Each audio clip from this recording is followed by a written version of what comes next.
सरस्वत्यै नमः। नमस्कारः। ऑनलाइन अध्यापने भवतां स्वागतम्। अहमस्मि चन्द्रशेखर पाण्डेयः। अद्य अस्माकं विषयः वर्तते सेमुसि द्वितीयो भागः। दशमकक्षायाः संस्कृतपाठ्यपुस्तकं तृतीयः पाठः व्यायामः सर्वदा पथ्यः। प्रिय मित्रों, कृपया प्यारे बच्चों, अपनी पाठ्यपुस्तक खोलेंगे। आज हम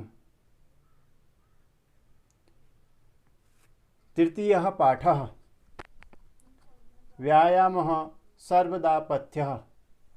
पथ्यः स्वास्थ्यप्रदः लाभप्रदः। व्यायामः सर्वदा पथ्यः अर्थात व्यायाम सदा हितकर है। बच्चों, आपको इस पाठ के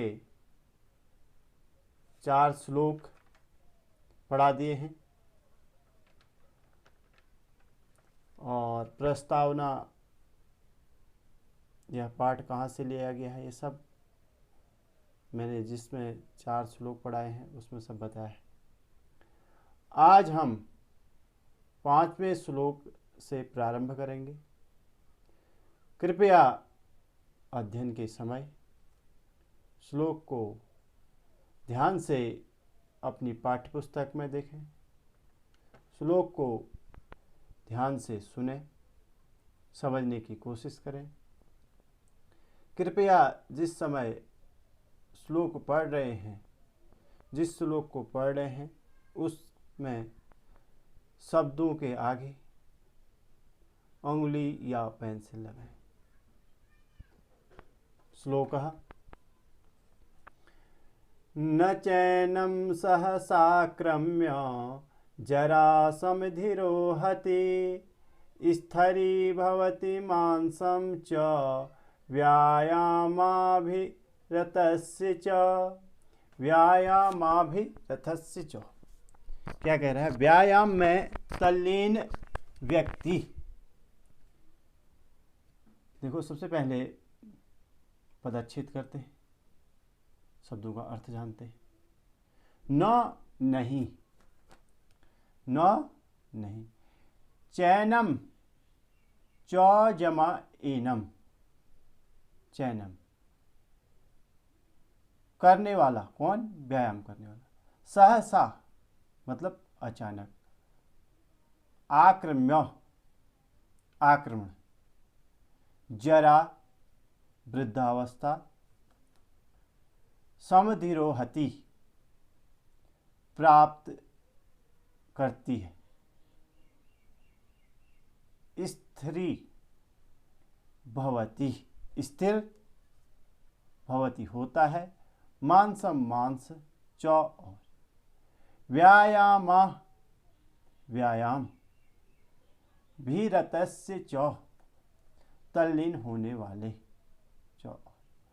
जो व्यक्ति व्यायाम में तल्लीन होते हैं, लगे रहते हैं, उनको बुढ़ापा एकदम नहीं आता है, एकदम नहीं सताता। इस प्रकार से बता रहा है श्लोक में, और उनका मांस स्थिर रहता है। हिंदी अनुवाद सुनो। व्यायाम करने वाले मनुष्य को अचानक आक्रमण करके वृद्धावस्था प्राप्त नहीं होती।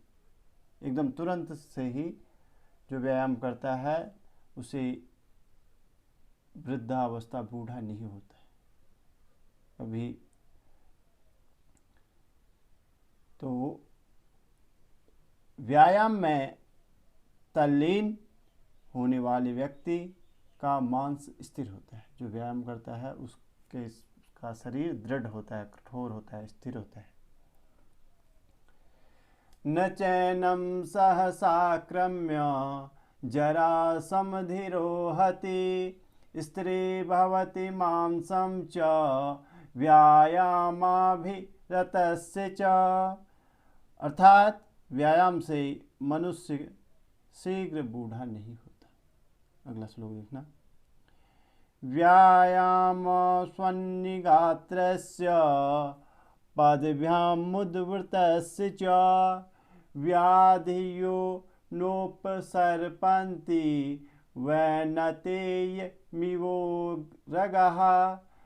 वयोरूपगुणहीनमपि कुर्यात् सुदर्शनम। सुदर्शनम सुंदरम। इस श्लोक में क्या बता रहा है, ध्यान से सुनना। व्यायाम, व्यायाम, स्वन्नि पसीने, गात्रस्य अंग, व्यायाम से पसीने से लथपथ शरीर वाले, पदभ्याम पैर, दोनों पैरों को, उद्वृतस्य च ऊपर उठा करके, दोनों पैरों को ऊपर उठाने वाले का। यहाँ पर पदभ्याम शब्द जो पैरों के लिए द्विवचन आता है, ठीक है। नेत्र, स्रोत, हस्त इत्यादि जो ये शब्द हैं, इनके लिए द्विवचन का प्रयोग होता है। जैसे मैं आँखों से देखता हूँ, अहम नेत्राभ्याम पश्यामि। तो यहाँ पर क्या है, दोनों पैरों को ऊपर उठाने वाला। ठीक।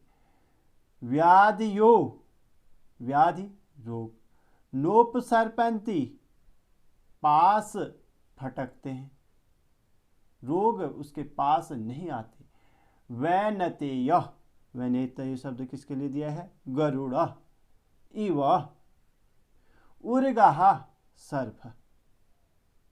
वयो, वयः अर्थात आयु अवस्था, रूप, रूप गुण है, गुण हीन है, गुणों से हीन, अवस्था रूप तथा गुणों से हीन, जो इन चीजों से हीन भी है, वह व्यक्ति कुर्यात सुदर्शनम, व्यायाम उनको सुंदर बना देता है। सुदर्शनम सुंदर बना देता है। सुनना, इसका भाव सुनना। व्यायाम के कारण पसीने से लथपथ शरीर वाले तथा पैरों को ऊपर उठाकर व्यायाम करने वाले के पास रोग उसी प्रकार नहीं फटकते हैं, पास आते हैं, जैसे गरुड़ के पास सर्प। अवस्था, रूप तथा गुणों से हीन व्यक्ति को भी व्यायाम सुंदर बना देता है। व्यायामास्वन्निगात्रस्य पद्भ्यामुद्वृतस्य च व्याधियो नोपसर्पन्ते वैनतेयमिवोग्रः वयोरूपगुणैर्हीनमपि कुर्यात् सुदर्शनम। अर्थात व्यायाम करने वाले को रोग नहीं सताते। अगला श्लोक। व्यायामं कुर्वतो नित्यं विरुद्धम् अपि भोजनं विदग्धम् अविदग्धं वा निर्दोषं परिपच्यते। परिपच्यते पच जाता है। ध्यान देना। व्यायामम, व्यायाम, कुर्वतो करते हुए, नित्यम लगातार, विरुद्धम अपि विरुद्ध भी, भोजनम भोजन, विदग्धम भली प्रकार, अविदग्धम कच्चा, वा अथवा, निर्दोषम दोष रहित परिपच्यते, पच जाता है। इस श्लोक में क्या कह रहे हैं सुनो। व्यायाम को करते हुए व्यक्ति का अच्छी प्रकार पचा हुआ, अच्छी प्रकार न पचा हुआ अथवा विरुद्ध भोजन भी दोष रहित पच जाता है। व्यायामं कुर्वतो नित्यं विरुद्धम् अपि भोजनं विदग्धम् अविदग्धं वा निर्दोषं परिपच्यते। तो व्यायाम से भोजन अच्छी प्रकार पच जाता है। अगला श्लोक देखना। व्यायामो हि सदा पथ्यो बलिनां स्निग्ध भोजिनां सचसीते वसन्ते च तेषां पथ्यतमः स्मृतः। व्यायामो, व्यायाम से, ही निश्चय, सदा लगातार, पथ्यो हितकर,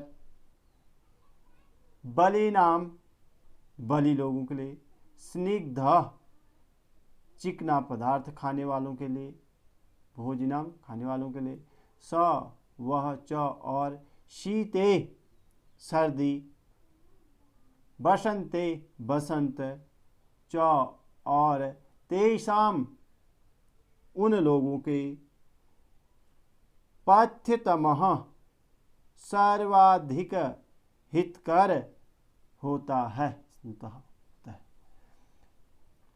व्यायामो हि सदा पथ्यो बलिनां स्निग्धभोजिनां सचसीते वसन्ते च तेषां पथ्यतमः स्मृतः।